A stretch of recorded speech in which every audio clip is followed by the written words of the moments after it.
follow the trawler. It's because they think sardines will be thrown into the sea. Thank you.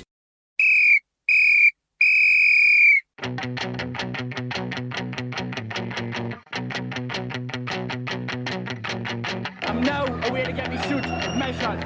Yes! What about your start to the game? It wasn't bad, was it? Well, I asked him which way he thinks it should be done. We get down to it. And then we talk about it for 20 minutes. And then we decide I was right. Messi!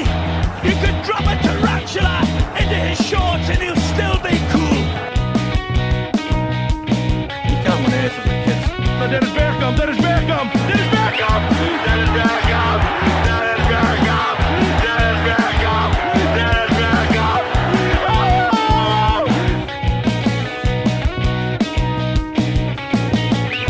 I think I'm a special one. I'm the normal one.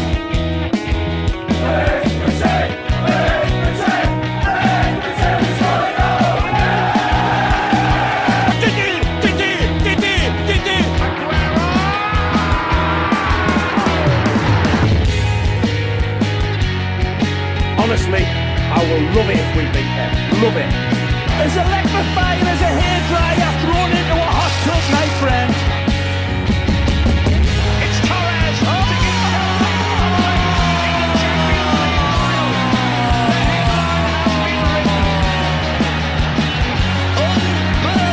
Unbelievable. This is not just a dream, it's a wet dream of orgasmic proportions. Hello everyone and welcome to Sacked in the Morning. My name is Richard, I am your host. I am joined once again by my two co-hosts. Who wants to go first? I'll go. Oh, talking over each other there. Tom. Hello.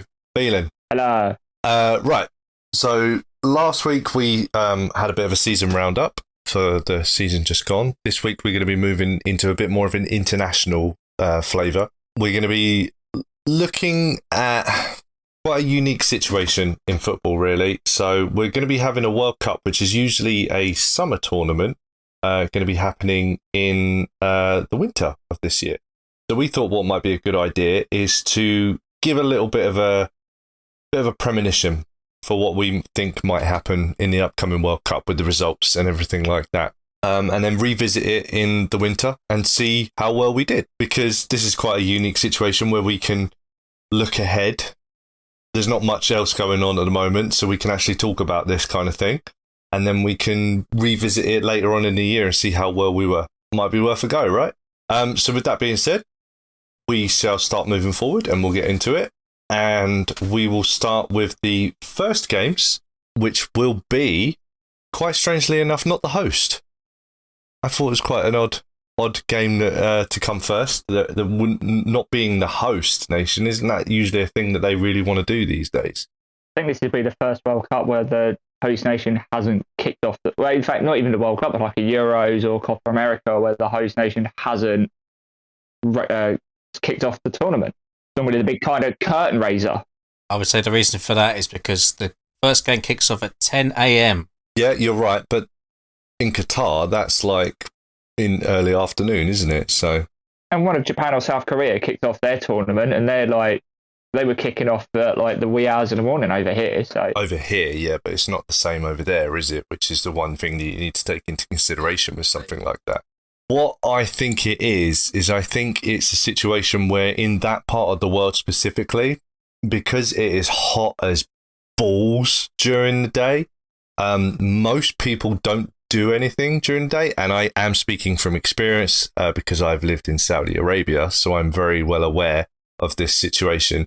So nobody does anything until after like 6, 7 o'clock in the evening. And that's when, I mean, in the summer, it's not unusual to see families out and about on the beach at like 1 in the morning because they do everything at night. And they tend to do everything after their last prayer of the day as well. So that's why I think they're probably putting it on later on during the day so that the crowd can actually get accustomed and acclimatized to that kind of situation, you know? you also think it's because they want to draw for the TV audience. They want more of a well-known footballing nation to raise the tournament. I'm not Get sure. the eyeballs in for that.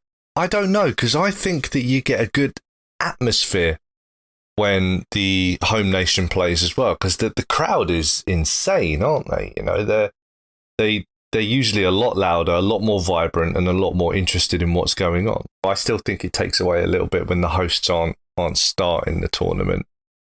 Now we've I'd agree with that. Sorry, I'd agree with that, but TV always rules.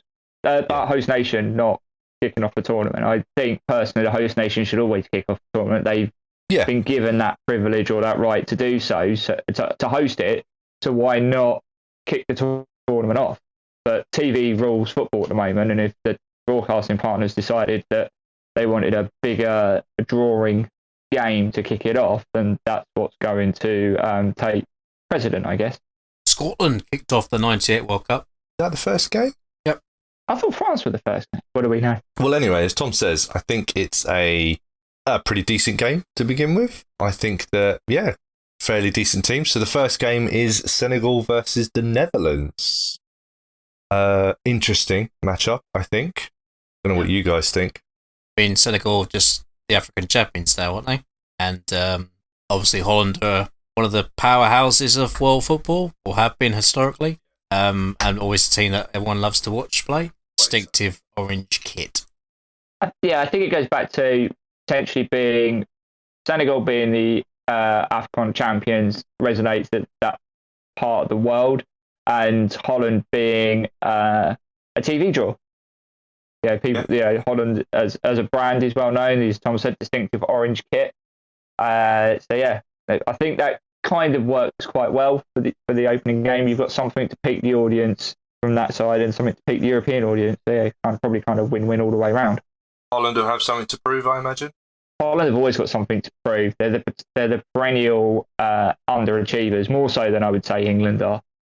They've never won the World Cup, so I'd agree with that.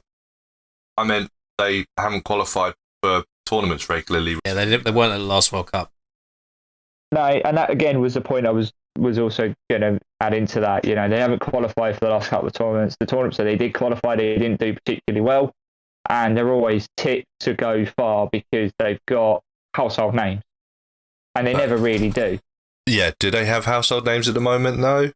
Van Dijk. I mean, other than Van Dijk, who else? I mean, you're not going to win a tournament with a defender, no offence. Biggest attacking threat now is probably Memphis Depay. Oh, yeah. Barcelona legend, Memphis Depay. They've really set the world alight. Yeah, but they've got, De Jong and Debake and things like that. They're not a poor team by any stretch of the imagination. No, I'm not saying that, but I wouldn't say that they're as strong as they have been over the past 10, 20 years. God, no. They don't really have you look any. You look across the board. There's not many nations now with what I would class as real big household names, probably outside of their bubble. I don't know. I still think that there are some massive stars in some teams, and not just necessarily world stars, but players that are probably on the top of their game at the moment as well. You talk about Senegal, for instance. You got Mane. He's pretty much at the peak of his powers right now, right? Yeah, but when we were going, for how long we were growing up watching football, you could name 2 or 3 superstars in just about every nation. And the point you were making there about Holland, who've they got?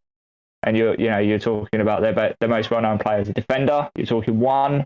You walk through the Germany team. You walk through Italy. You walk through Spain. It's not the same as it was.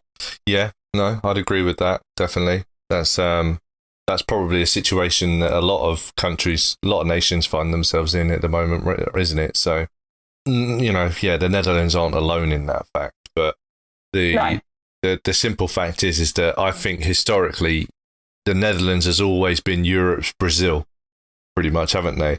They've always had, classy, talented players, and I just don't see that in their team right now. No, I'd agree with that 100%. Okay, so that being said, gentlemen, what's your predictions for a score? I'm going to say 1-1. This is a pretty tough one to call, isn't it? I'd lean into a draw as well, but I'll go for 2-2. I'm going to go 2-0 Senegal. Oh, okay. Sadio Mane? I'd want to put big odds on that. I haven't gone in order of kickoff because I really couldn't be bothered doing that, to be honest with you.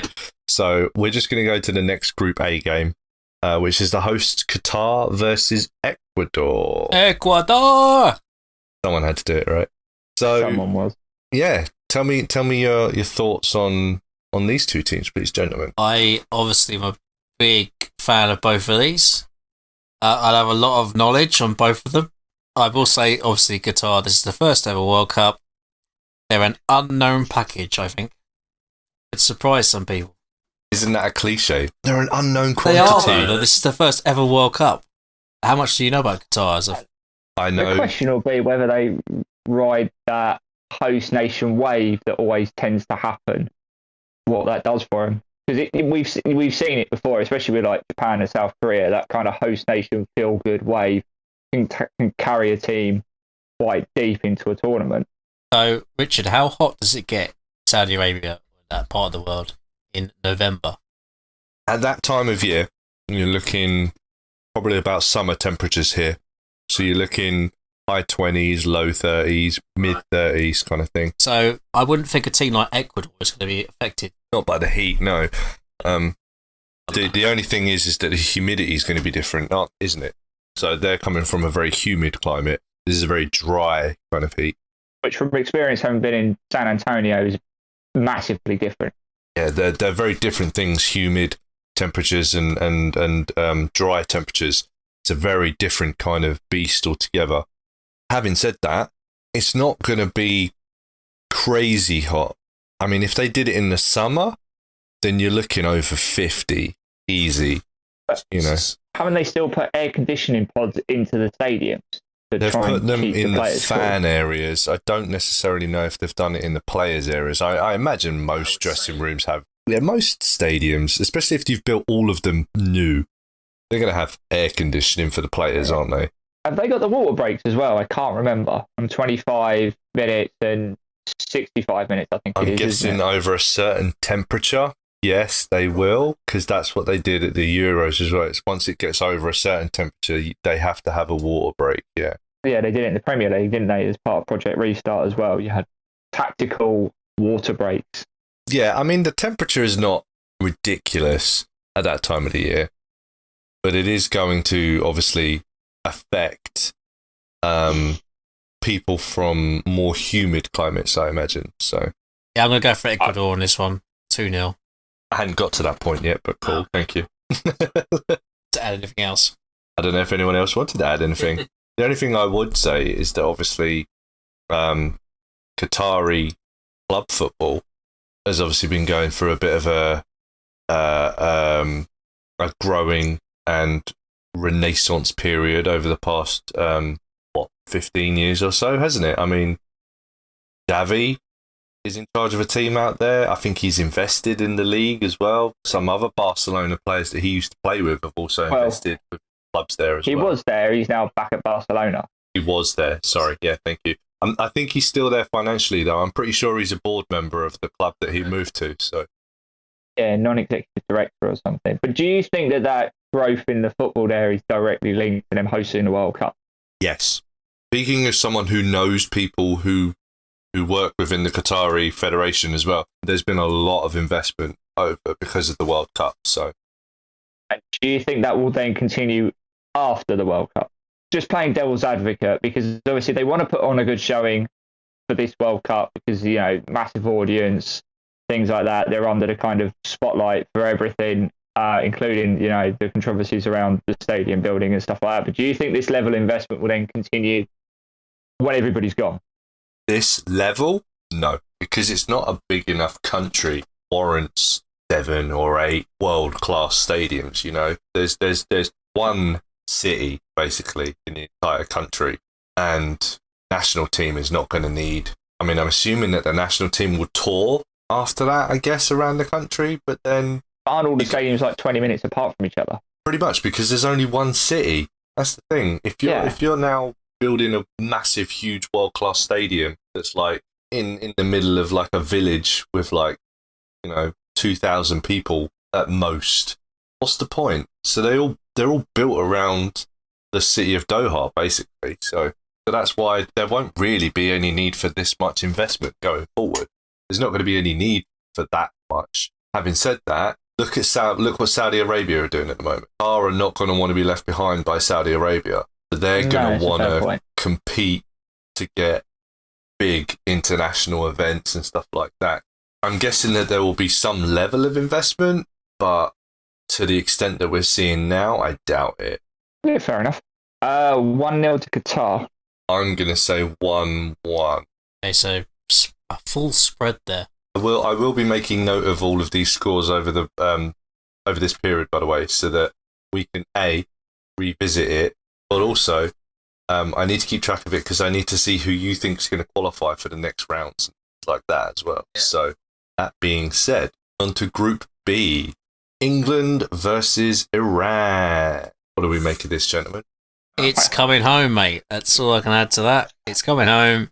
Never in doubt. Now, me and Thelan, I think, share a bit of a similar outlook on this, don't we?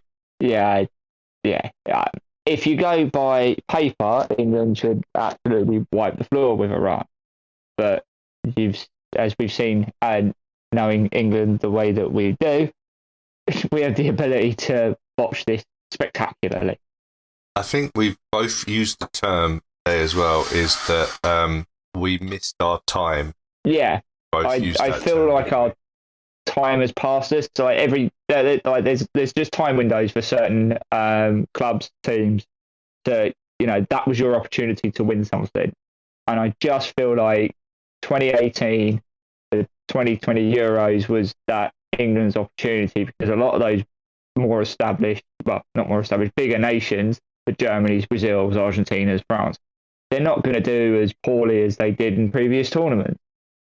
And we didn't take advantage of it. Yeah, we'll probably beat Iran on the day. It probably won't be anything pretty to watch, but for people that are saying that it's going to suit our players more because it's at the height, it's in the mid-season rather than the end of the season, it doesn't make a difference. It's still going to be hot. Collectively, yeah, because it'll be hot, and it's just another excuse that will get used later on. Oh, it was too hot for the players. You just look at our Nation League campaign. We're too tired. Well, sorry, we played Hungary and we've played Germany. We've played Italy with players in the Premier League. Their leagues all finished at roughly the same time. And they're not producing the kind of results that we did. They were winning games. Germany was wiping the floor with just about everybody. We'll beat Iran on the day. It'll probably be 2-0. It probably won't be particularly pretty to watch. But yeah, that's my rant over, I guess. I mean, we've been to tournaments before and not beaten teams we should have. Algeria. Tunisia from 98. Yeah. Obviously, America in 2010. Iceland. Yeah. I was literally just about to say, to me, this has Iceland written all over it. I think the individual quality on the day will probably see us through rather than like a resounding team performance. And I'm sure Frank Lampard thought the exact same thing against the USA. Yeah, I'm going to go for a boring 1-0 to England. Struggle because of the heat. I think the climate suits Iran a lot more than it does us. I'm going to go for 1-0 Iran. Traitor! Okay. You make of it then, Thelan. I'd said a rather dull, drab 2-0 to England, but it won't be pretty to watch by any stretch of the imagination. Did you give a score? 1-0 England. 1-0 England, yeah. I couldn't remember. It felt like not everyone had given a score, but that's fair enough. I still think there's enough quality in the team to win this game. Yeah, there should be, but whether there is or not, I'm not sure. I think that the situation that happened in the Nations League, I don't think it's the best preparation. I think it's a precursor of what's to come later on. I really do. I think we've been found out by the teams around us in the sense of we play one way. There isn't much of a plan B, and we don't have the ability to fit square pegs in round holes to fill gaps. I'm still quietly confident. I mean, we did a lot of tinkering in that Nations League. I think we put our first 11 out. What's our first 11? The one I was that about to say that. we had in the Euros, pretty much. Going to turn around and say, "Oh, never stay all line up for that one either." You know, most of the players will start. Probably, but you've got to take into account that, right, yeah, it's mid-season, which may suit the fitness of the players. They're not going to be tired at the end of it, but there's still the susceptibility to injuries, which is higher in mid-season than it is generally towards the end of the season. For collectively as a squad of players, because there's more games in a shorter period of time to fit this World Cup in, which with the intensity of the Premier League is likely to lead to potentially more injuries and actually taking players like we always do to every single tournament that shorten fitness and game time, and that's only going to be exacerbated because it's mid-season rather than the end of the season. All I would say with regards to that, though, is that we're not the only country that has people playing in Premier League. I know, but we don't seem to handle it very well ever, whereas other countries do. I don't really think that that's a player issue. Everyone always says this. No, I mean collectively as a team, we can't grind results out. That I agree with. We've never been able to win when we're not playing well, not consistently, and that's the difference between teams that win tournaments and win leagues than teams that don't. The ability to nick a game 1-0 when you've played poorly, we just don't have it. Well, we're going to nick this game 1-0, so don't worry about it. When it comes to the crunch, we end up drawing the game and then losing on penalties. And when you get to like the business end of a tournament, and that's when I say that we don't deal with the situations like we were just talking about in terms of injuries or loss of form or the fitness at the end. Well, damning indictment from Thelan there. Damning indictment? You're the one who said 1-0 Iran. Yeah, but that's just because that's an England result, isn't it? I mean, I still think we'll get out of the group, but... Oh, really? If we can't beat Iran? Yeah, but we always struggle on the first game, don't we? I mean, 96 couldn't beat Switzerland, didn't beat Tunisia in 98. We struggle with first games and games in groups and things like that. You know, we're a bit of a late blooming team when we tend to show up, aren't we? So, what is it that famous saying? It's not how you start a tournament, it's how you finish it. Anyway, moving on, gentlemen. The other game in Group B, USA versus Wales. I believe this is a World Cup fixture. It's nice to see Wales make it to a tournament. When was the last time they qualified? 58. Way before any of us were even born. Yeah. Or our parents were born, for that matter. Oh, my mum was born in 57, so... Hey. I hate to be a broken record here, but I'll just keep going on banging on about the weather in every game, aren't I? How it's going to affect each team. I mean, the USA have places that they can train, simulate that kind of environment. Yeah, I'm sure. Yeah. I think USA... Well, I think both of these teams are going to want to make an impact, especially USA didn't qualify for the last World Cup. And obviously Wales... they're hosting the next one. Exactly, yeah. And Wales, obviously, first World Cup since 1958. So they're both going to probably try and get off to a hot start, right? I think the question will be certainly with Wales will be the fitness of that 2 or 3 world-class players that they've got in their team. Bale is going to the MLS, but the MLS season by the time the World Cup rolls round will be pretty much finished. At that point, they'll be going into their playoffs. So there's not that much opportunity for Bale to get a lot of game time. Ramsey's about to be released by Juventus. They're paying £4 million just to get him off their books. So it depends on where he catches on with a club and what his fitness will be like. Wayne Hennessy, how many games is he going to play between now and tournament if he remains number 1? I think what's going to work well for Wales is the fact that Robert Page is now confirmed as the full-time manager. He's not just keeping the seat warm. So he can now fully invest into that with the players. I think it's just going to be dependent on that. US have got quality. They're a bit of a dark horse, I think, personally, to go deep in the tournament. And I see America drawing this 0-0 or 1-1.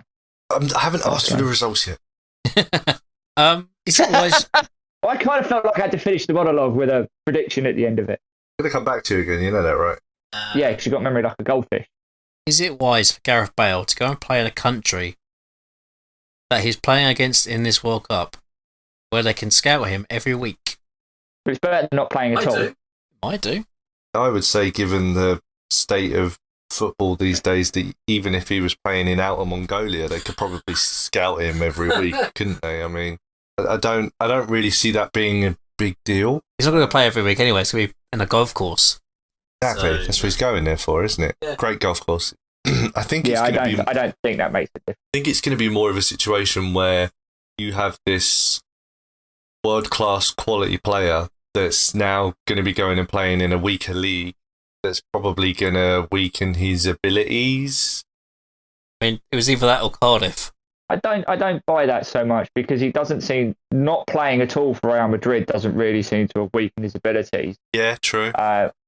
I think there is a lot to be said for match practice, no matter what kind of level, and it's still going to be America. It's still football. It's not Premier League or even Championship, but it's still a level of football and it's still match fitness. Again, this is a very tough one to predict. I think we're all missing the most important question anyway, is that now that Bale isn't in Spain, is he going to cut his hair? That's the important question, is it? Okay. Tom, how do you see this game going? I'll go 1-1. Sitting on the fence here. Thelan, how do you see this game going? Some form of draw. Yeah, I'm finding this one hard.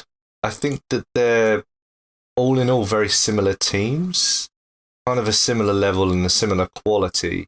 Maybe one or two decent players in the squad.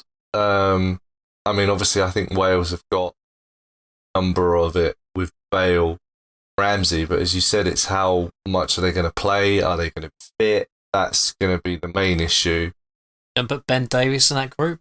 I mean, he's getting better, yeah, but I mean, it'll be to see what he does next season, because I have a feeling that Sanchez is the guy that Conte doesn't want in that defence. Then after that, you're going to look and it's going to be Davies, isn't it? I'm going to go for a 0-0 draw. Everyone's sitting on the fence on this one. It seems a little bit difficult. It's just a really difficult game to call. Yeah, it's not a very pretty game to call, I don't think. But anyway, moving on to the second day of the tournament. We start with Group C and Argentina versus Saudi Arabia. Well, the weather's going to suit Saudi Arabia. No.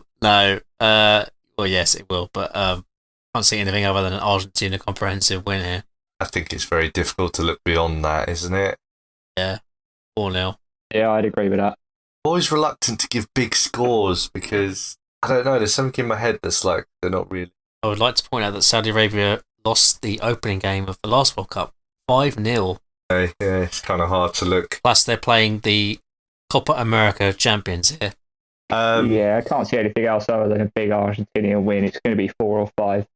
Well, I mean, this is also going to be Messi's last chance, basically, isn't it? You know, it's now or never, pretty much for him, isn't it? So, yeah, I do feel he needs to show it on a world stage, which he hasn't really done in any tournament that he's played in. I mean, he's now proven me wrong in the fact that he's won an international competition, so that's might relieve some of the pressure from him as well, I guess. As long as he's proved you wrong. Well, my argument was always, everyone's always saying he's the best in the world, but my argument was always it was Ronaldo, because Ronaldo's done something on the international scene, you know. Yeah. Until you win an international trophy, can you really claim that you're the best in the world? You might be unlucky enough to play for a bad team, I guess, but that Argentina team's never been a bad team. And if he couldn't win in that, and Ronaldo could with Nani playing with him, then... Ouch. Burn. Hey, we're all thinking it. I'm just the one brave enough to say it. Yeah, you'd think that this has to be it now for him, isn't it? He's not going to have another World Cup, is he? So No. Probably not. I think he's only got 1 or 2 years left in him, full stop. Especially at an international level. I mean, Saudi Arabia definitely aren't going to beat Argentina. Are they? Despite the conditions being perfect for them, I just don't have the quality. Okay, so what are you saying, Tom? 4-0. What are you saying, Thelan? Yeah, 4 or 5. You got to pick one. I'm going to say 5 to be different from Tom. I don't want to be accused of copying or plagiarising. That's fine. It's just I need a specific example because it might come down to goal difference. And if you're saying 4 or 5, I can't do that, can I? So, You can. If it's 5, I take the 5. If it was 4, I take the 4. That's not how it works. Yes, it is. I'm betting on a horse and saying, well, I mean, if he did come first and one of them did, so you might as well say my one came first. They lost 5-0 at The opening game of the last to one. Russia, 6-0. Or 6-0. I'm going to say 6-0. Okay. That takes us on to the other game in Group C, which is Mexico v Poland. I don't know. This is like it might be quite dull. I have a lot of interest in this game, to be honest. I mean, Lewandowski, you think he's got to try and make an impact at World Cup? Probably. Might be his last chance to do so. Probably his last chance, yeah. But I don't know. I just look at this game and I don't know why, but I just look at it and I think it might be a decent game. I don't know why. Just something inside me. They're two teams that have the ability to upset the odds on their day. Mm-hmm. And yeah, I'm with you that this could be a barn burner of a game. Something deep inside me that says that this is going to be could be a decent game. Maybe. I'm going to go for 3-2 Poland. 3-2 Poland. Oh, my score. That what you were going to say as well. I was, yeah. That's what I was going for. Oh, I'm going to say really... Right, to be the kicker then, I'm going to say Poland are going to score 90th minute winner. I never said it was going to 3-2 Poland. Oh, you talk about each other, right? Sorry. Yeah. Poland are going to score a 90th minute winner? Yep. Okay. I don't think I've ever been impressed by Poland in any tournament. Could change here. You never know. 2-1 to Mexico. The conditions will suit them. Tom's reasoning for any decision any score that he gives, it'll It's all going to come down to the weather now. Yeah, Lewandowski will score, but they'll lose. You couldn't be a more British person if you tried there, Tom, could you? Everything's going to come down to the weather. Yep. Yeah. Right, and then we move on to Group D with Denmark versus Tunisia. Absolute banger. So, if you talk about a dark horse for this World Cup, I think you have to mention Tunisia. No. Denmark. Riding a bit of a wave of momentum since the Euros. I think that momentum came because of one game and one event that happened in that one game. That event is long gone now. Yeah, but their qualification was pretty good as well, right? So they were the first or second European team to qualify. So they had a pretty decent qualification. So I don't know. I reckon they're going to continue on the momentum here and win this game. Do they pick Christian Eriksen? Yeah, they're going to pick him. I'm assuming he's allowed to play. He's played for Denmark before, hasn't he? Yeah, but I don't know if that country allows... I mean, I'm guessing they're going to want all the biggest and brightest players there, so I doubt that they're going to make a situation where one of the talents in Europe can't play. Oh, no. Yeah, they got to the semi-finals of but the if Euros. he doesn't... Yeah, but I kind of agree with Rich, and if Christian Eriksen doesn't go, their team is a hell of a lot worse without him. As I said, they got to the semi-finals of the Euros without him. Yeah, but they were riding a bit of a wave, weren't they? That was an emotional performance in pretty much every game. The whole world, I think, was willing. They were the whole world's second team at that point, pretty much, weren't they? So yep. Until England ruined it. Yeah. Well, the British Isles have a habit of doing that at the moment. So we ruined it for Denmark. Wales ruined it for Ukraine. We're not very nice, are we? Hey, we gave Ukraine the Eurovision. Yeah, which apparently they're not allowed to host now. But anyway, yeah, I don't know. We gave them Scotland. What more do they want? I don't see Denmark being anything special. No. And I actually, personally, don't think that. Don't say you think Tunisia's going to win. I think they're going to get out of the group. Really? No. Really? Yeah. Very weak-looking group. The Burial of Denmark by Richard if you ask me, I mean, you might be right. They might not. Who knows? I see Tunisia and Australia getting through. What? Yeah, and Denmark and France to go home. You're joking now, right? Yeah, no, I'm joking. But I do honestly think it'll be France and Australia that get through. Okay, I just don't see enough quality in those two teams. But you never know. I only see one bit of quality in the Denmark team. Two, if you count the goalkeeper. Yeah, I just don't see. I mean, we were talking about how one man can carry an entire team. I think that they'll win this game, but I don't think it's going to be convincing. Yeah, 2-0, I reckon. I'd probably agree 2-0. Yeah, I would say I think that's the first thing we've actually agreed on all podcasts so far. France versus Australia. This is a rematch from the last World Cup. And which French team's going to show up? Marseille. L'Orient. Yeah, this is the thing with France, is that they're either, absolutely on it and they're on fire and they take the whole tournament by the scruff of the neck, or they have this massive infighting in their camp. Everyone hates everyone else. They all don't bother showing up to training, and then they go home in the group stage. I mean, they were the first World Cup winners to not get out of the group stage, weren't they? Would they? I don't know. Yeah, I think you're right. 2002, wasn't it? Yeah. I think they didn't even score a goal. So what are we thinking? What France do we think are? I think they're too strong for Australia, to be honest. 3-1. No, you see, while you've got Denmark to not qualify from the group, I reckon France won't qualify from the group. I don't think this group is strong enough. What are you talking about? This is the group of death. It really is not. Or if they make it out, it'll be a real struggle. They could end up drawing all 3 games and maybe going through on goals scored or something silly like that. Is Benzema back in the French team now? Attacking line of Benzema and Mbappe. Yeah, but I think that they were better with Giroud. Well, they won the World Cup with Mbappe and Griezmann. But I still think they'll have enough for Australia. Yeah, but we're talking about in general as well at the moment. Right, okay. Because we've still got loads of world-class players, man. I don't know. Yeah, but this is what we were saying. It all depends on which France turn up, isn't it? It's the adage of individuals versus a team, isn't it? And France are still the quintessential team of individuals. I don't know, man. I think Pogba's pretty decent when he... For France, usually, yeah. Yeah.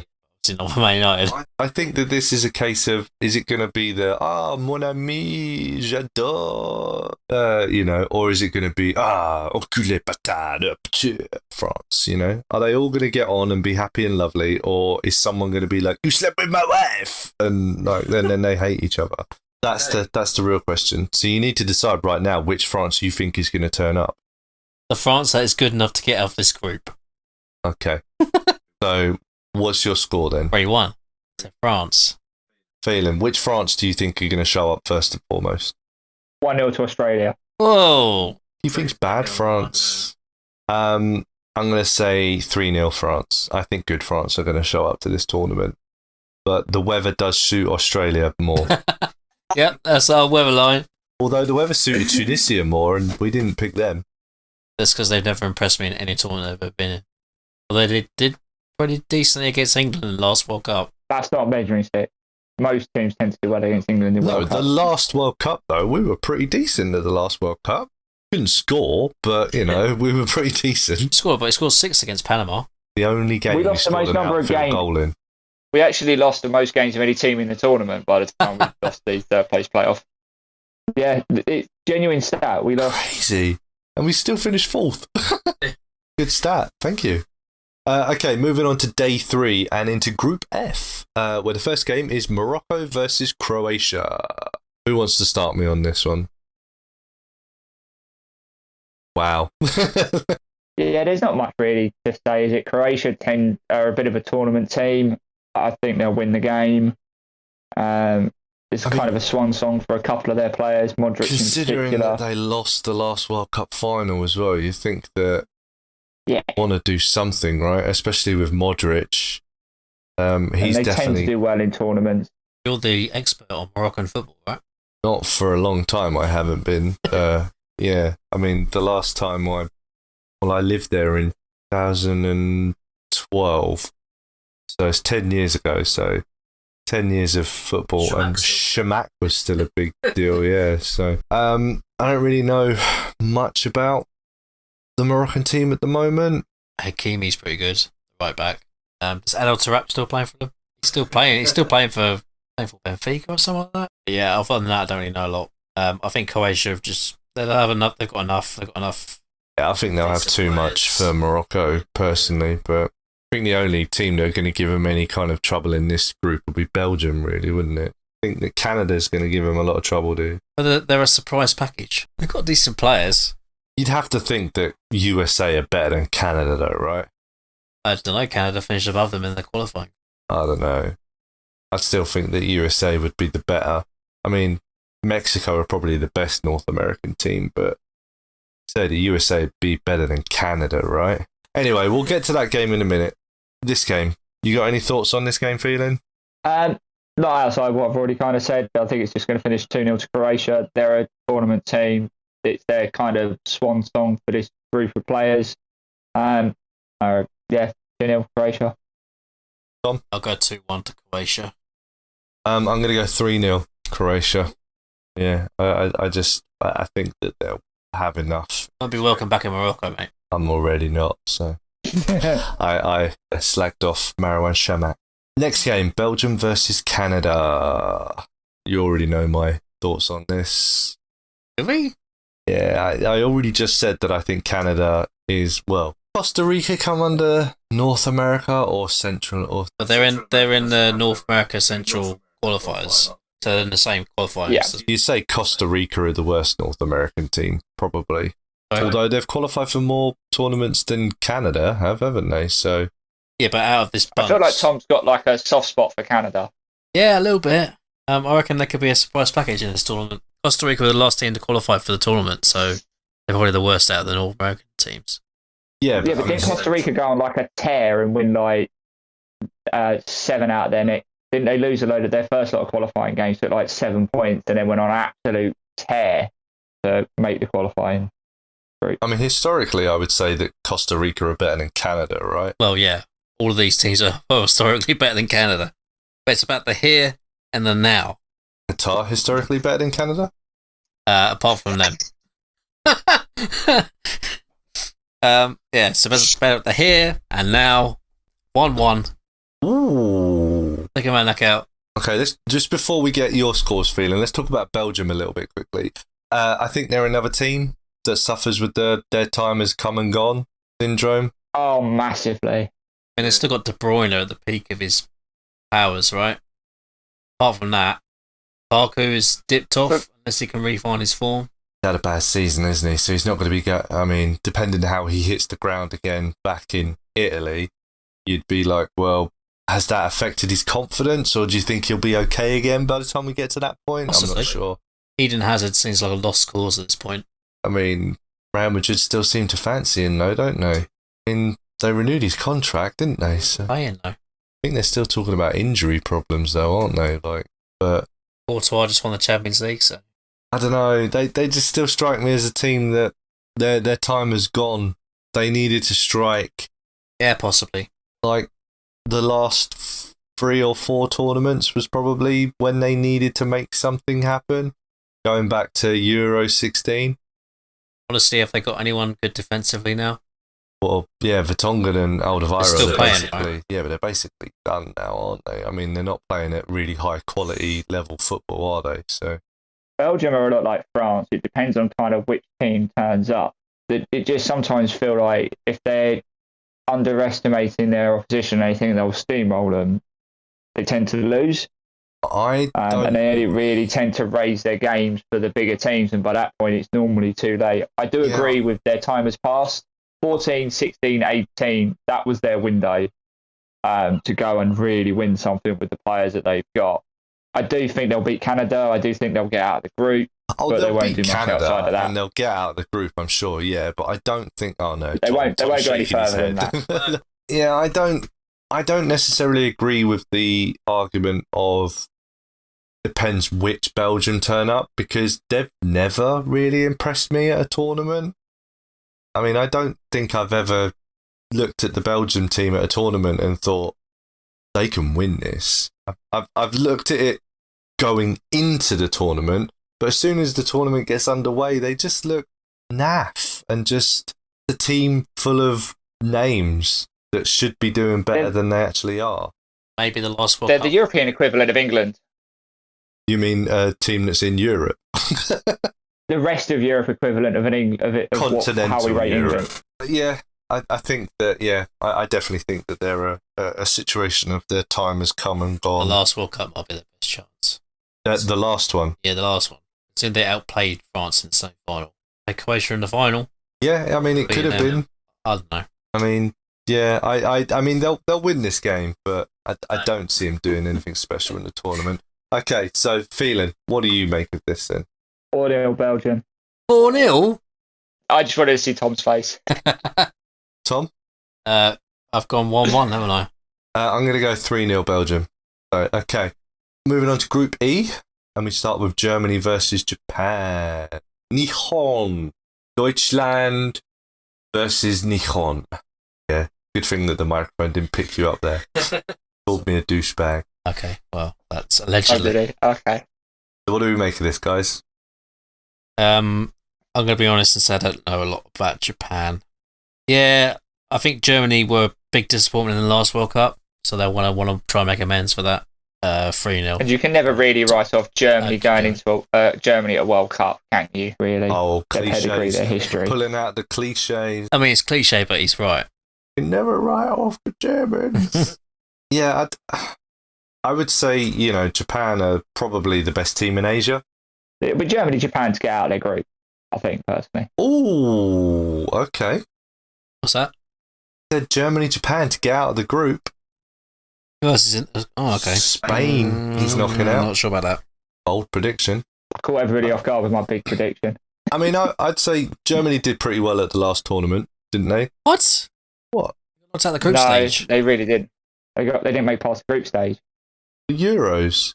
Oh, the Euros. They got locked up by Euros. England second round. Yeah, but they seemed okay up until that point. Did they? Well, bearing in mind that we were, that was a tournament that we probably should have won. Yeah. Yeah.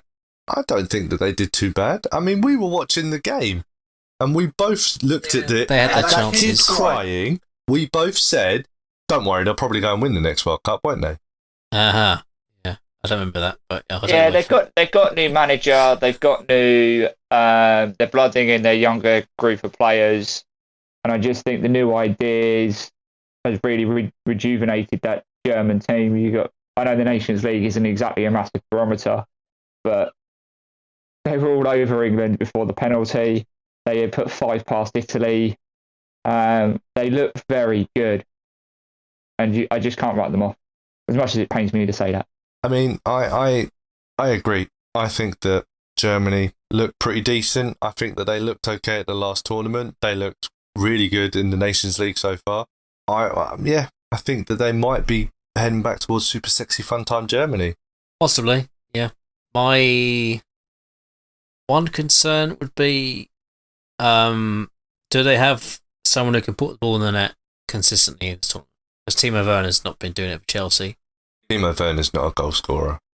Kai Havertz. He's been pretty decent. Yeah, I mean, is Muller going to go to this tournament again?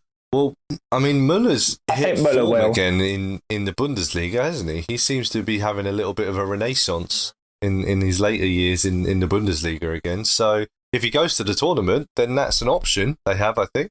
And the other thing you've got to remember is the manager of Germany now was the manager of Bayern Munich, and he plays a very similar style to how he played at Bayern Munich, and a number of those German players have played under him. So the transition is easier. It's something that they know. It's something that they trust, and that familiarity really helps going into the tournament. It's not like they're chopping and changing lots of players or trying new systems. They're pretty much now set, and I think that works to their advantage. Mm-hmm. Okay. So what do we think about scores? I would say 1-1. 1-1. I'm going to go 3-0 Germany. I'm going to go 2-0 Germany. I still think Japan are a decent team. I think probably the best team in Asia. So I think that they'll be all right. I don't agree that they'll probably get out of the group. but I don't think it'll be close between them and Spain, I think. Which brings us to our next game, Spain versus Costa Rica. Battle of the Latinos. Indeed, yes. I only see this going one way again. Costa Rica 6-0. Well, obviously, duh. But again, I think they'll get out of this group and stuff. But I don't see Spain doing anything particularly special. I mean, they've had their moment in the sun, and they're in a big rebuilding phase at the moment. No one setting the world alight who's Spanish at the moment, is there? It's not like they've got the team that they once had. Yeah, not really. What do you think? Yeah, I think this is one tournament too early for Spain. I think just they're rebuilding. It'll be good experience for their younger core group of players. But yeah, it's kind of one tournament too early for them, I think, which is why I don't have them pegged to get out of the group stage at this point. I think between the next World Cup comes round, they'd have had this tournament, they've had the following Euros, and then the next World Cup. I can see them putting in a big challenge for that. But yeah, for me, it's one tournament too early. I think maybe one or two tournaments too early. I just don't think that there's anyone particularly setting the world alight that's Spanish at the moment. I mean, they might prove me wrong, but I don't see him doing anything particularly special. I've really been convinced by Morata. Yeah, I mean, when that's the guy that you're relying on, doesn't bode particularly well, does it? Same problem with Germany. They don't really have anyone that can put the ball in the net, do they? No, but Germany's got more options coming out of midfield. Spain, they just don't have people that will score goals at the top level at the moment. But that's their experience and the age of their team. What do we make of Costa Rica? They got very lucky to be there, to be at the World Cup, since they had to go on the absolute tear to even make it to qualifying. So will that be a momentum boost though? Possibly. Again. Possibly, but I just think that the quality in the group will be too much for them generally across the board. Yep, I agree with you. There's just too much quality in the group. Okay, so let's talk scores. I would 2-0 to Spain. Stole my prediction. I was going to go 2-0 as well, but I will change it. You don't have to. But we're all about the points, mate, Yeah, but remember that the fluctuations might change over the course of the tournament. Yeah, so just because you have 2-0 now, you might have a completely different score in the next game. You're not trying to outplay him, you're trying to outguess him. Right. Because here's the thing, guys, I'm not going to ask you who you think is going to win the tournament. Your predictions are going to tell me who you think is going to win the tournament. So I'm not going to flat out ask you, who do you think is going to win the World Cup? I want your predictions to tell me who you think is going to win the World Cup. So if you end up with a final, Canada versus Costa Rica, then you think one of those two teams is going to win the World Cup. So there we go. I mean, you read my mind, clearly. 4-1 Spain then. I'm gonna go 4-0. They'll probably have enough to beat Costa Rica, but yeah, I don't necessarily think that Costa Rica is the hardest of challenges for them. So right, okay, moving into day 4 of the tournament. So we start with Group G, Switzerland versus Cameroon. I can't call this game. It has the potential to be a bit of an entertaining one. Oh, I completely disagree. I think this is probably the game that most people are going to be like, oh, God, this is boring. Yeah, sorry, I'm with Rich on this one. Yeah. Nah, I've just got a real gut feeling that I think this could be a high-scoring affair. I totally disagree with your gut, but fair enough. Yeah, this is the kind of match that everyone looks forward to at the World Cup, isn't it? Yeah, the problem is that Switzerland haven't got any quality going forward, and Cameroon aren't good enough throughout the whole team to cause any problems. So it's just going to be dull, I think. They've got Granit Xhaka. Yeah, but when was the last time he played? For Switzerland? When was the last time he played 90 minutes? He played for Arsenal consistently last season. Oh, who am I thinking? I'm thinking of Shaqiri. Oh, Shaqiri, yeah. He still plays for them, right? Granit Xhaka, yeah, okay, yeah. So you picked a defensive midfielder. Yeah. Yeah. They can't stay on the pitch for 90 minutes. Bucket load of goals. You see that goal he scored against Man United last season? How many goals did he score in total last season? No. I guarantee you had more red cards than goals. Oh, more than likely, yeah. I'm sticking to my gut prediction that this could be a wild one. I think you're totally wrong, but yeah.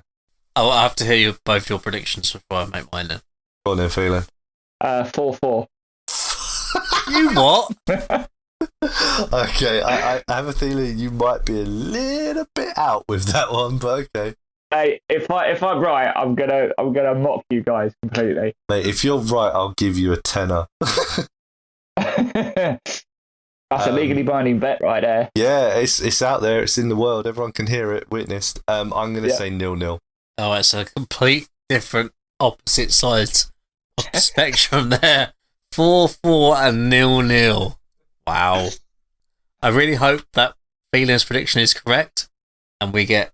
You just want to see him hand over Wait. hand. Are you going to go in the middle and go 2-2? No. Split difference. I'm going to go for a boring 1-0 Switzerland win. Oh, okay. So you still got a win. So, okay. Fair enough. I don't see any goals in this game at all. And Phelan sees all the goals in this game. I do. I have a gut Brazil feeling about versus Serbia. This is a tough This one is a to tricky call. game for Brazil. Yeah, Serbia. I looked at this and thought, ooh. Serbia are pretty good in qualifying, but they finished above Portugal to qualify. I think Serbia are a solid team as well. They're one of those international teams that have a club feel about them. You know, that they're not amazing, but they quietly and diligently go about their business and get Steady the job Eddie done. springs You to know? mind. Yeah, exactly. Yeah. The only thing I would say is Serbia lost to Scotland in the Euro qualifiers. Didn't go to the Euros. But that was 2 years ago. So they might just be better now. I don't know. But I can see them causing Brazil some problems there. Yeah, I can. I don't think they'll beat them, but I can see them causing them issues. I think this is going to be... Definitely the hard, for me, it's the hardest game in a tournament to call. Yeah, it's one of those ones that you look at it and you think, this is surely Brazil are going to walk all over them. But this isn't the Brazil that we grew up with. No. This is the Brazil that's, I think when your best player is Neymar, consistently got Richarlison playing up front, and you're not the Brazil of 98, 2002. It's definitely a difficult one. It's weird when you look at it on paper. It really shouldn't be. You look at it and you think that's easy, isn't it? But so, what are we thinking then, gentlemen? Feeling 0-0. Okay, Tom. So you're going from 4-4 to 0-0. Yeah. I reckon Brazil will still just about have enough. 2-1.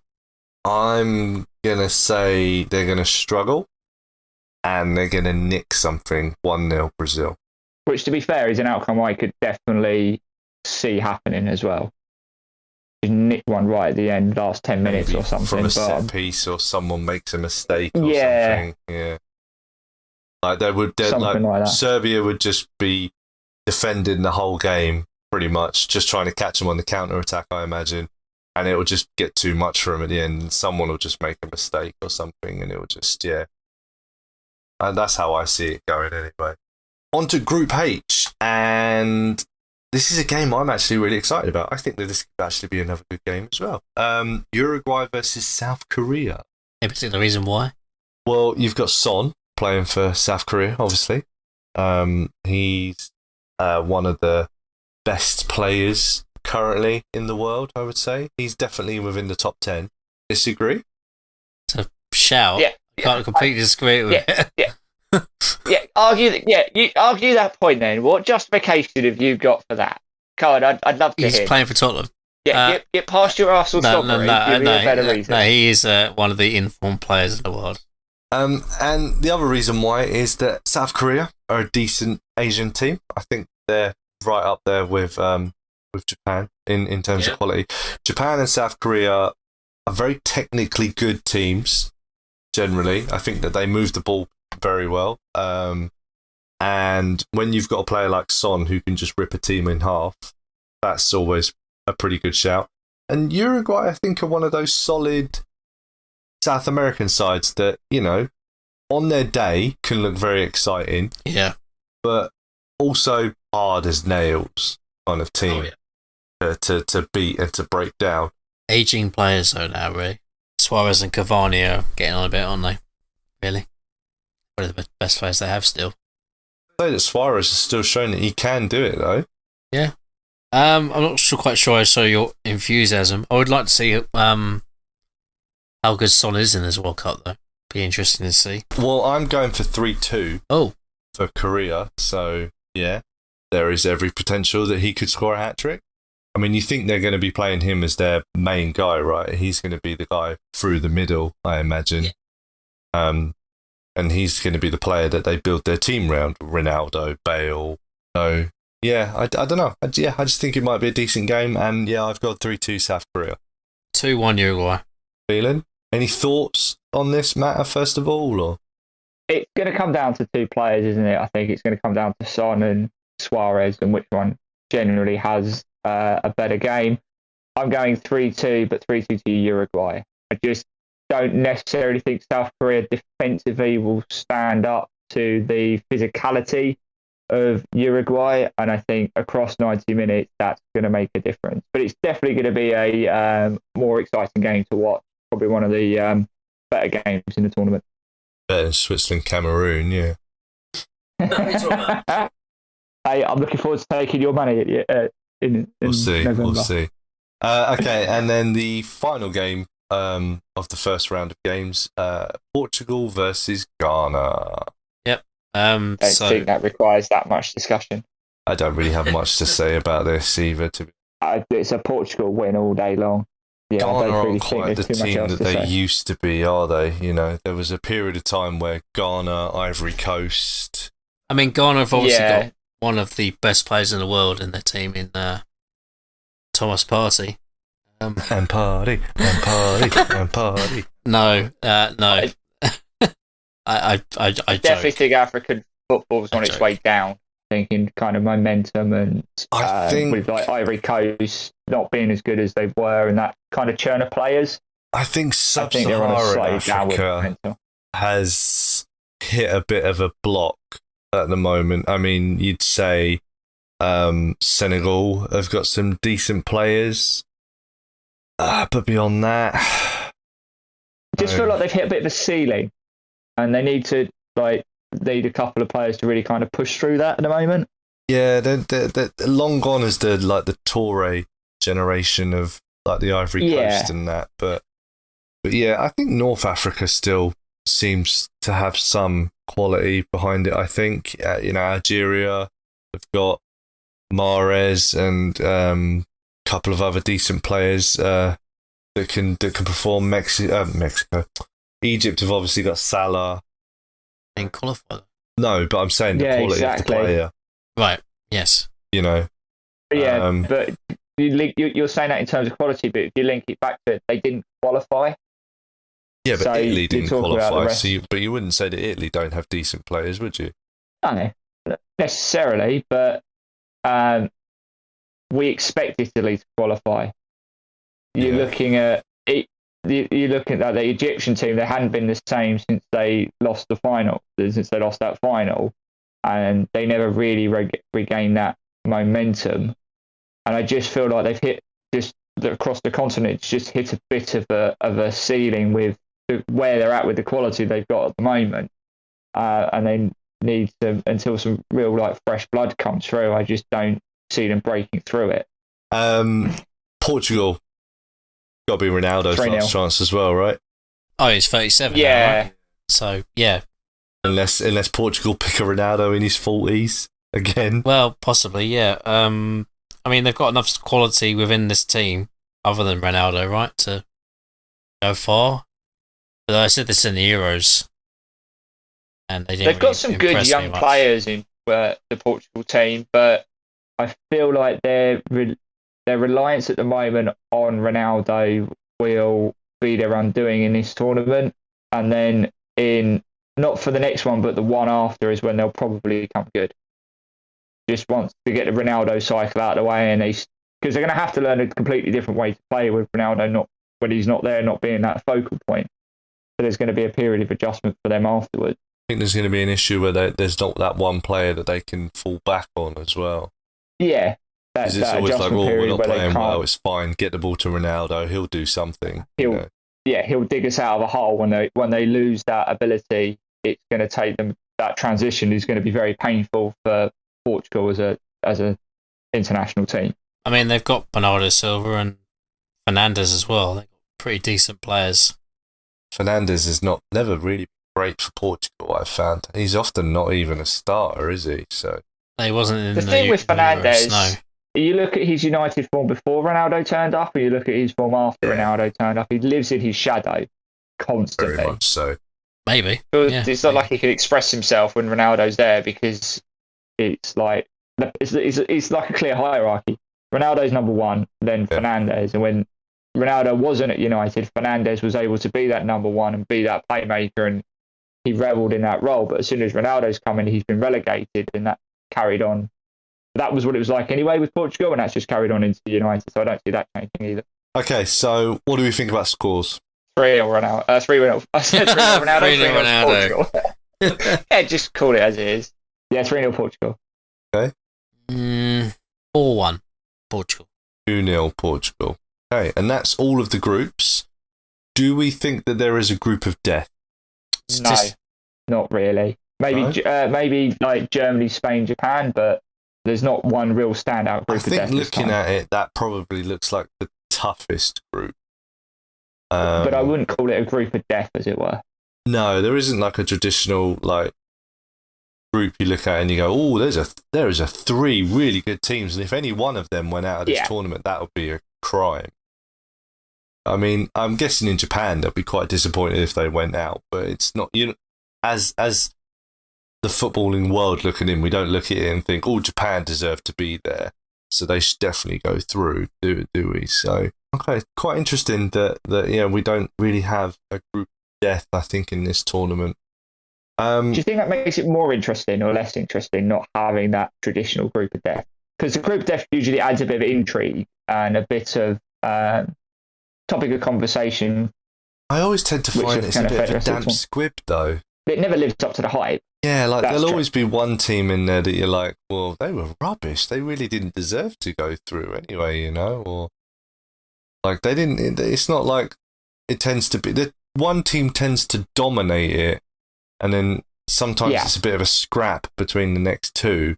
But there's not really a group where like they're all trading results and don't know which way it's going to go. And all right, okay, well let's move on to day 5. Right, let's start rattling through these a little bit because we've spoken about all the teams now. So let's just get some quick predictions for the games. So Wales versus Iran. Thelan. Wales win. 2-0. Tom. 2-1 Wales. 4-0 Wales. Ooh. England versus USA. Tom. 1-1. Thelan. Second that, 1-1. 2-0 England. Qatar versus Senegal. Thelan. Senegal 1-0. Tom. 3-0 Senegal. I will probably go 2-0 Senegal. Netherlands versus Ecuador. Tom. 3-1 to Netherlands. Thelan. 3-0 Holland. I'm going 3-0 for the Netherlands as well. So, and on to day 6. Tunisia versus Australia. Tom. Absolute banging 0-0. 0-0. Thelan. 1-0 Australia. I'm also going 1-0 Australia in that. France v Denmark. Thelan. 1-0 to Denmark. Ooh. Tom. 2-0 France. I'm going to go 3-0 France. Poland versus Saudi Arabia. Tom. I'm going to go for 2-1 Saudi Arabia. Ooh, Thelan. 0-0. I'm going to go 4-0 Poland. Ooh. Argentina, Mexico. Thelan. 1-0 to Argentina. 2-1 Argentina. I'm going to go for 2-0. And then we move into day 7 of this first week, last round of games for this week. Japan versus Costa Rica. Tom. Ooh, that's a tough one. 2-2. 2-1 Japan. I'm going 2-0 Japan. Spain v Germany. Thelan. Ooh. 2-0 to Germany. 2-1, sorry. 2-1 to Germany. Tom. Oh, it's a tough one to call this one. I don't know. 1-1. I'm going 3-0 Germany. Oh. Belgium versus Morocco. Tom. 3-0 Belgium. Thelan. Yeah, Yeah, I'd agree with that. 3-0. I'm going to go 4-0 Belgium. Croatia v Canada. Thelan. 1-0 to Croatia. Now he's going to say Canadian win. Right? Sure, yeah. Well, he wants Canada to get Canada. Canada. He wants Canada to go through. So Yeah, I do, yeah. He does, yeah. Yeah, I'm going to go 2-1 for Canada. 2-1 Canada. I'm going to go reverse 2-1 Croatia. Pussies. Now it is time for the closing segment of our little podcast here, the Hall of Fame inductees. Now, the reason I've picked them is because we're talking internationals. We're going for a bit of an international feel for this week, this podcast with the World Cups, and in all likelihood, this record is probably going to be broken within the next year, I imagine. So, in reverence of that, we are going to be talking about the two previous England goal-scoring holders.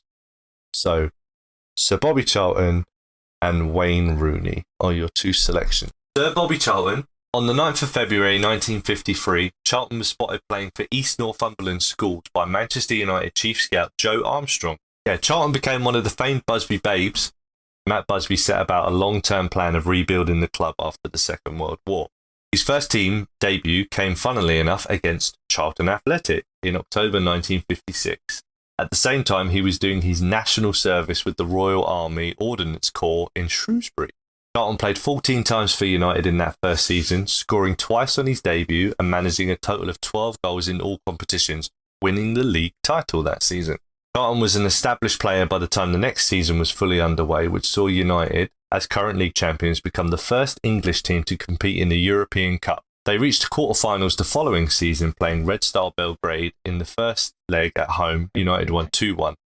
The return in Yugoslavia saw Charlton score twice as United stormed 3-0 ahead, although the hosts came back to earn a 3-3 draw. However, United maintained their aggregate lead to reach the last four and were in jubilant mood as they left to catch their flight home. However, the aeroplane which took the United players and staff home from Zeeman Airport needed to stop in Munich to refuel. There were two aborted takeoffs which led to concern on board, and the passengers were advised by stewardess to disembark again while a minor technical error was fixed. The plane clipped the fence at the end of the runway on its next takeoff attempt. Charlton suffered cuts to his head and severe shot. Crash claimed 23 lives. Now, I know that wasn't necessarily about his playing career, but I thought it was worth doing that whole scene justice, to be honest. Charlton returned to playing in the FA Cup tie against West Bromwich Albion on the 1st of March. The game was a draw and United won the replay 1-0. United would beat Leicester City 3-1 in the FA Cup final of 1963, with Charlton finally earning a widow's belt. Charlton left Manchester United at the end of the 72-73 season, having scored 249 goals and set a club record of 758 appearances. He was called up to join the England squad for a British Home Championship game against Scotland at Hampden Park on the 19th of April 1958, just over 2 months after he had survived the Munich air disaster, scoring in his debut game. In June 1963, Charlton's England goal tally was already at 30, breaking the record against Wales in October. He would continue to trade the goal-scoring record with Greaves, reaching the long-standing record of 49 in a 4-0 win over Colombia during the warm-up tour for the 1970 World Cup. Charlton's inevitable selection by Ramsey for the tournament made him the first, and still to date, only England player to feature in 4 World Cup squads. Played 807 club games, scoring 250 goals, and 106 games for England, scoring 49 goals.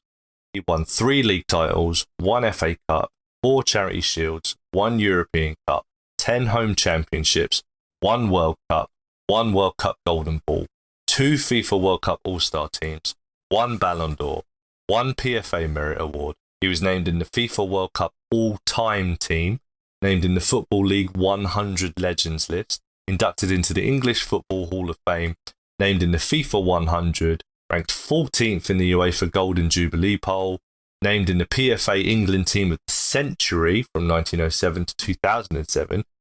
He won 1 BBC Sports Personality of the Year Lifetime Achievement Award, UEFA President's Award, FIFA Player of the Century, ranked in at number 16 by FIFA votes and 10 by the IFFHS vote. He has an OBE, a CBE, and a knighthood. And of course, his goal scoring record stood for 45 years until it was finally surpassed by our next candidate, Wayne Mark Rooney. Rooney began playing for Liverpool schoolboys and scored 72 goals in one season, a record which stood until May 2010. At age 9, Rooney played for Coppelhouse Boys Club in the local Walton and Kirkdale Junior League and scored 99 goals in his final season before being spotted by Everton scout Bob Pendleton. Rooney joined Everton at age 9 in the 1995-96 season, scored 114 goals in 29 games for England's under-10s and 11s, and by the age of 15 he was playing for the under-19s. He made his full senior debut on the 17th of August in a 2-2 home draw against Tottenham Hotspur. His first senior goals came on the 2nd of October when he scored twice in a 3-0 away win over Wrexham in the second round of the League Cup. On the 19th of October, 5 days before his 17th birthday, Rooney scored a last-minute winning goal against Arsenal, a goal that ended Arsenal's 30-match unbeaten run, and also made Rooney the youngest goal scorer in Premier League. He ended his debut season with 8 goals in 37 appearances. He made his United debut on the 28th of September in a 6-2 win over Fenerbahce in the UEFA Champions League, scoring a hat-trick, laying on an assist. Hat-trick and an assist on his debut in the Champions League. Just want to point that out. These goals made Rooney the youngest player to score a hat-trick in the Champions League, aged 18 years, 335 days. Rooney was United's top scorer that season with 11 goals and was credited with the PFA Young Player of the Year award. He finished his Manchester United career as the all-time top scorer for the club with 253 goals, surpassing the previous record held by Bobby Charlton. Rooney became the youngest player to play for England when he earned his first cap in a friendly defeat against Australia at the Bowling Ground on the 12th of February 2003. At 17 years old and 101 days. And on the 15th of January 2021, he retired from playing after being appointed permanent manager of Derby County. He played 763 games, scoring 313 goals. 120 games for England. He is currently Manchester United's and England's all-time top goal scorer. 5 league titles, 1 FA Cup, 3 League Cups, 4 Community Shields, 1 Champions League, 1 Europa League, 1 FIFA Club World Cup, and a UEFA Under-17 bronze medal. He has 1 UEFA European Under-17 Championship Golden Player, 1 PFA Players Player of the Year, 2 PFA Young Player of the Year awards, 1 BBC Young Sports Personality of the Year. He was inducted into the Premier League Hall of Fame. He's been named Premier League Player of the Season once, 4 England Senior Men's Player of the Year awards, 1 FIFA Club World Cup Golden Boot, and named MLS All-Star in 2019. So now I hand it over to you. Discuss. What do you think? Well, this is not going to be a particularly long argument. Bobby Charlton all day long. Rooney's record of 1 goal in 4 World Cups just doesn't cut it, and Bobby Charlton helped England win a World Cup. It's not really much of an argument, to be fair, as far as I'm concerned. I think the World Cup alone is probably enough to probably tip it over the balance for him. But I will admit, right in that report, I was genuinely surprised that I forgot how good Wayne Rooney used to be. Oh yeah, there's no doubting that he was an immensely talented player, but you can't compare a Wayne Rooney to a Bobby Charlton. They're just incomparable players. The Charlton's list of accolades, the things that he had to overcome with United, the adversity of the plane crash, everything like that. It's just no argument for me. It's very hard to judge when you haven't seen Bobby Charlton play in his career. We saw Wayne Rooney from the start of his career to the end of it, didn't we? I mean, it's a very tough one, but I think you've got to give it to Bobby Charlton just because he won a World Cup with England. And Wayne Rooney flattened to deceive in major tournaments for England. Yeah, it's true that Wayne Rooney scored the majority of his goals in qualifying campaigns and friendly matches. Apart from that 2004 tournament. Yeah, that's it. And we were talking about earlier, the reason why you had Ronaldo as one of the greatest players of all time, because he'd done it on an international level. Yeah. If you're going to hold those two to the same standards, then it's Charlton all day long. I think, I mean, this isn't my decision to make. This is your guys' decision, but I would be inclined to agree that decision. I think the World Cup alone probably tips the balance in his favour. I think had he not won a World Cup, then you could be looking at it differently. Because, I mean, he did break Bobby Charlton's records. I think that was the biggest thing that surprised me, actually, is that I genuinely forgot how good he was early on. Like, early on in his career, he was actually... I think we remember Wayne Rooney towards the end of his career a little bit, where he was languishing and struggling to do things, you know, like at the tournaments, he never really showed up. I think there's kind of 2 points to Wayne Rooney's career, three if you really split it down. You've got the point where he burst onto the scene until he was like 20, 21. You've then got that kind of lull in the middle, and then you've got that kind of the last few years he was at United, with the last, like, back into Ferguson's time, the overhead kick against City, the playing in a slightly deeper role, being the workhorse kind of that team. That they're the period, but you're still not going to unseat Bobby Charlton for me. And the fact that, you know, Rooney did it, the reason why he broke Charlton's record is he played more games. So Bobby Charlton is 807 games, and Wayne Rooney is 763. He played 14 more England games, but yeah, international for club football, Charlton played more. It's weird to say for a guy who finished up as Man United's all-time top scorer and England's, that he could have done more, but I still think he could have done more. A bit harsh, but so you're both saying Bobby Charlton. I'm saying Bobby Charlton. Yeah. Well, Sir Bobby Charlton, TBE, OBE, congratulations on your greatest ever achievement. Induction into the Sacked in the Morning Hall of Fame. I would like to thank you two for spending your time with me again and talking through this crazy world that we call football. If you could just say goodbye to everyone for me, please, Tom. Bye, everyone. And Thelan. Later. Thank you for joining us, and we'll see you again soon. Take care. Some people are on the pitch, they think it's all over. It is now.